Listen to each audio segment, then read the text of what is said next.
नमस्कार।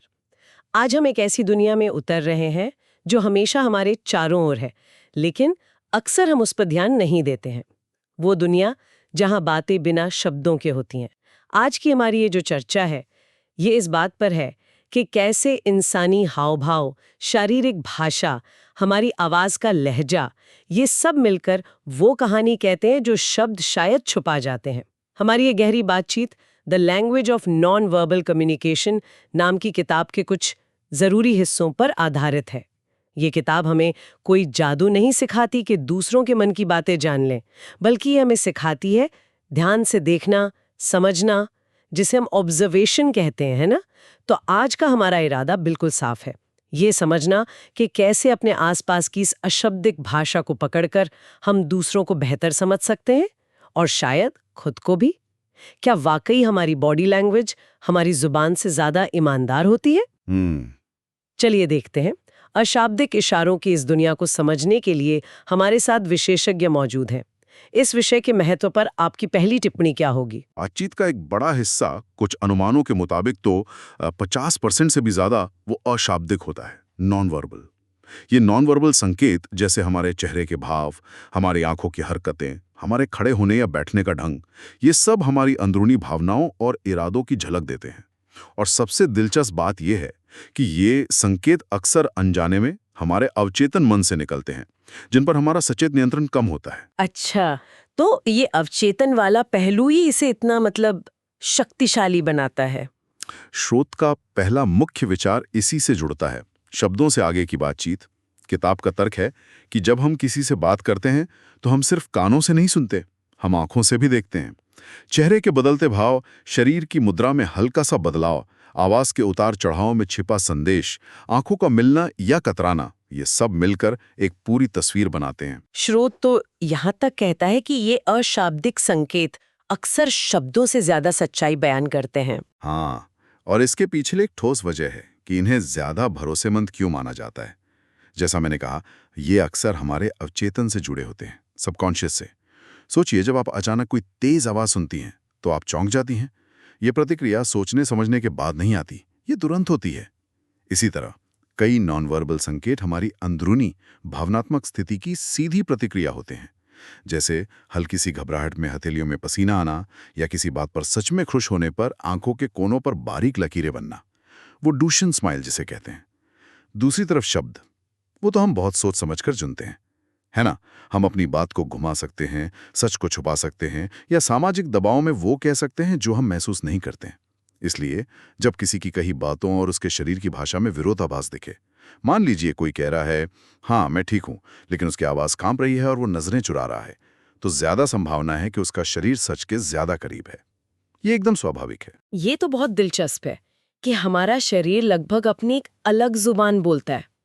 लेकिन क्या ऐसा नहीं हो सकता कि कोई व्यक्ति जानबूझकर अपनी बॉडी लैंग्वेज को भी कंट्रोल करने की कोशिश करे, ठीक वैसे ही जैसे वो अपने शब्द चुनता है?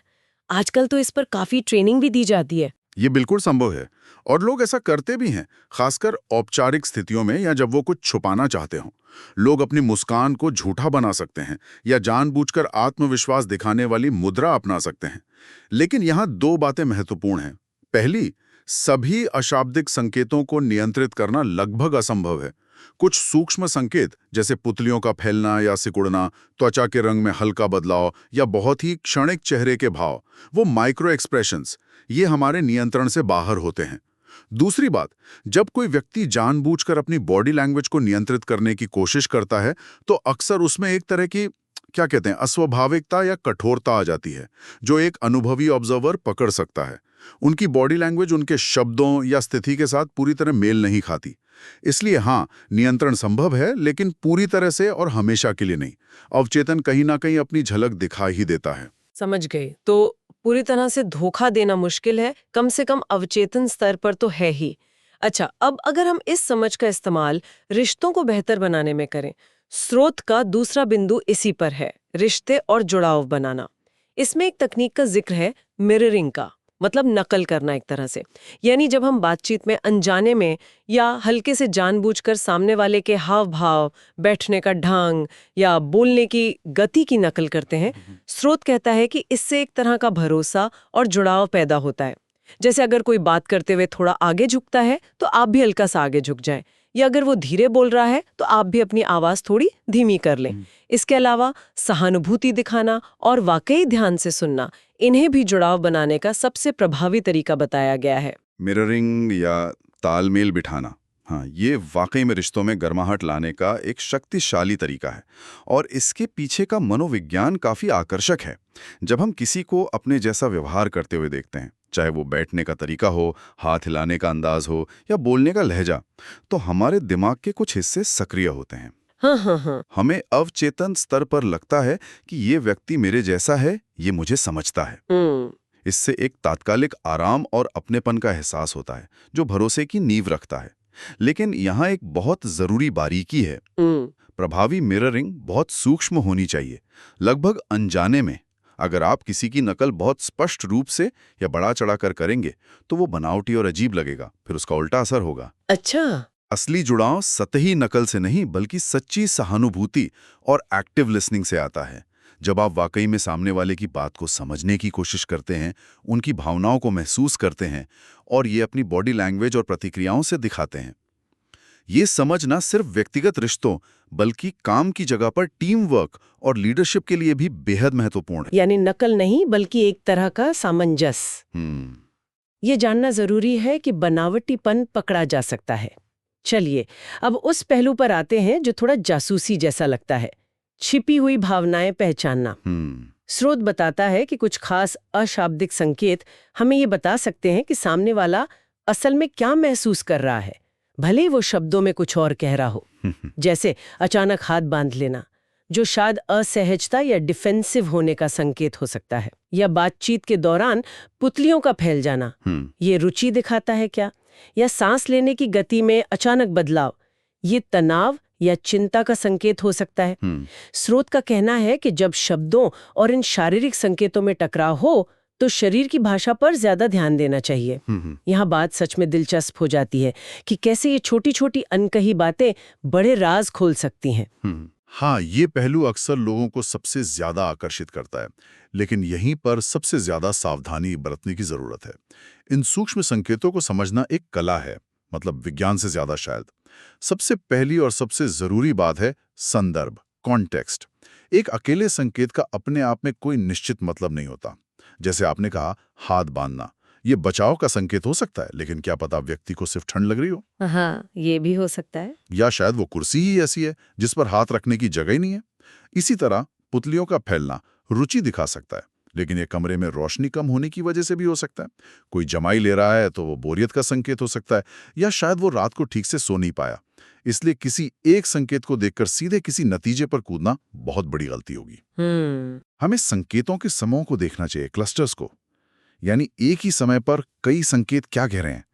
क्या व्यक्ति हाथ बांधने के साथ साथ पीछे भी हट रहा है, नजरें चुरा रहा है और उसकी आवाज भी दबी हुई है? ये पैटर्न शायद ज्यादा भरोसेमंद जानकारी देगा। साथ ही व्यक्ति की सामान्य व्यवहार शैली, बेसलाइन बिहेवियर को जानना भी जरूरी है। कुछ लोग स्वाभाविक रूप से ज्यादा हाथ पैर हिलाते हैं या कम नजरें मिलाते हैं, उनके लिए सामान्य है। बदलाव तब महत्वपूर्ण होता है जब उनका व्यवहार उनकी सामान्य शैली से अलग हो। तो इससे एक अहम सवाल उठता है कि इन संकेतों की सही व्याख्या कैसे की जाए। जवाब है, संदर्भ देखें, संकेतों का समूह देखें, व्यक्ति की बेसलाइन जानें और फिर भी इन्हें सिर्फ संभावित सुराग माने, पक्का सबूत नहीं। ये बहुत ही महत्वपूर्ण बात है। संदर्भ और संकेतों का समूह, किसी एक इशारे पर अटक जाना गलतफहमी पैदा कर सकता है। तो ये सब समझने के बाद सवाल उठता है कि इस ज्ञान का इस्तेमाल कैसे किया जा सकता है।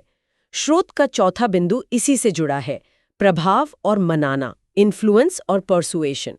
किपाप का तर्क है कि अगर हम सामने वाले के अशाब्दिक संकेतों को समझ पाते हैं कि वो क्या महसूस कर रहे हैं, हमारी बात से सहमत है या असहमत, तो हम अपनी बात को ज्यादा प्रभावी ढंग से उनके सामने रख सकते हैं और उन्हें अपनी बात के लिए राजी करने में ज्यादा सफल हो सकते हैं। इसमें कुछ तकनीकों का भी जिक्र किया गया है, जैसे सुझाव, फ्रेमिंग और एंकरिंग। इनको थोड़ा स्पष्ट करेंगे? जरूर। ये तकनीकें अक्सर मार्केटिंग, नेगोशिएशन और लीडरशिप में इस्तेमाल होती हैं और अशाब्दिक संकेतों की समझ इन्हें और प्रभावी बना सकती है। सुझाव का मतलब है किसी विचार या बात को इस तरह से पेश करना कि सामने वाला उसे आसानी से स्वीकार कर ले। अशाब्दिक रूप से आप आत्मविश्वास भरी मुद्रा, खुली हुई बॉडी लैंग्वेज और स्थिर नजरें बनाए रखकर अपने सुझाव को ज्यादा वजनदार बना सकते हैं। अच्छा। फिर है फ्रेमिंग।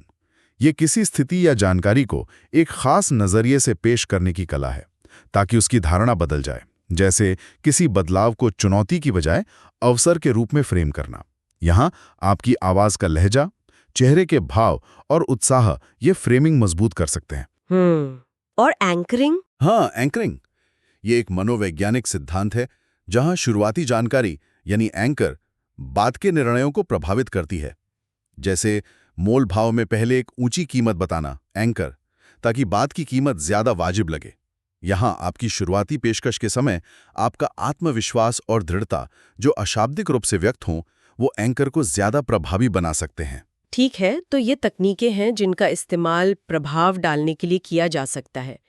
लेकिन क्या इसमें सामने वाले को अपनी मर्जी से चलाने या हेरफेर करने का खतरा नहीं है, मैनिपुलेशन का? ये एक बहुत ही जायज और महत्वपूर्ण चिंता है और स्रोत भी इस पर जोर देता है।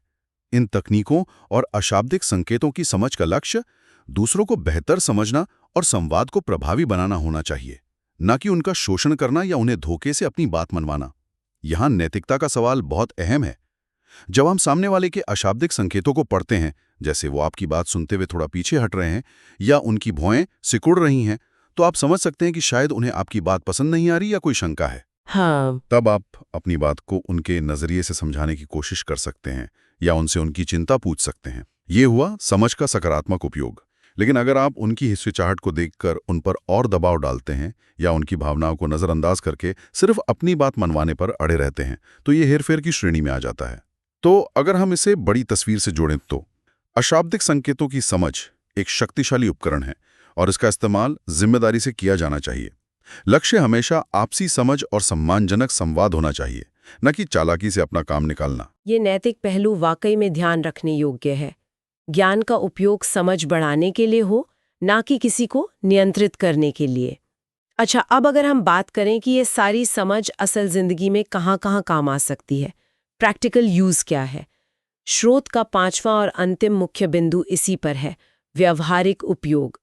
किताब बताती है कि ये ज्ञान सिर्फ मनोवैज्ञानिकों या जासूसों के लिए नहीं है, बल्कि हमारी रोजमर्रा की जिंदगी में बहुत उपयोगी है। चाहे वो दोस्तों या परिवार के साथ हमारी आम बातचीत हो, रोमांटिक रिश्ते हों, सेल्स या कस्टमर सर्विस जैसी भूमिकाएं हों, या फिर नौकरी के इंटरव्यू या बिजनेस नेगोशिएशन जैसी महत्वपूर्ण स्थितियां हों।